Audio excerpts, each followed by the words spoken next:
Hello po, good morning po sa ating lahat. Yan, and nakakagalak lang na muli ko marinig yung hymnals, no? Sobrang sarap sa pakiramdam, nakakakalm ng spirit. So, mercy was great and grace was free. Amen? Okay, for the grace of God, dito tayo ngayon. So, let's pray. No?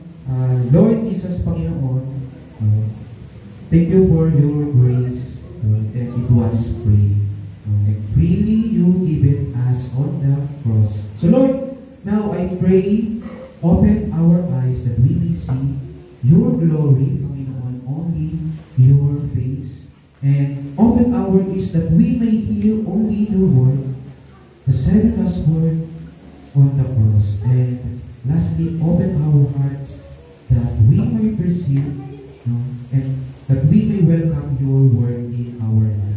Gawin yung matabang puso, gawin yung matabang lupa ang aming mga puso, so that your word be multiplied and transform our life to the fullest that you want us to be. In Jesus' name we pray, amen. So ito yung third saying ni Jesus on the cross. So, pinamagita ko na lang siya, spiritual family. So everyone says family.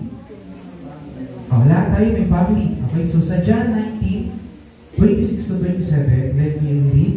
When Jesus therefore saw his mother and the disciple whom he loved standing by, he said to his mother, "Woman," during that time yung woman is not disrespectful, but yun lang yung tamang way to say it. Behold your son.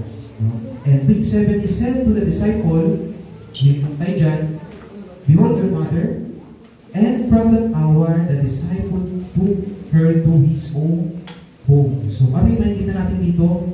Since spiritual family, una, Jesus cared the family. Now, si Mary. When Jesus therefore saw his mother and the disciple whom he loved standing by, alam na ni Jesus kung ano yung kailangan ng nanay niya. Okay? So, during that time, mapapansin natin sa senaryo, wala na si Joseph, yung earthly father niya. Okay? So, we can say that Mary is a widow na. Okay?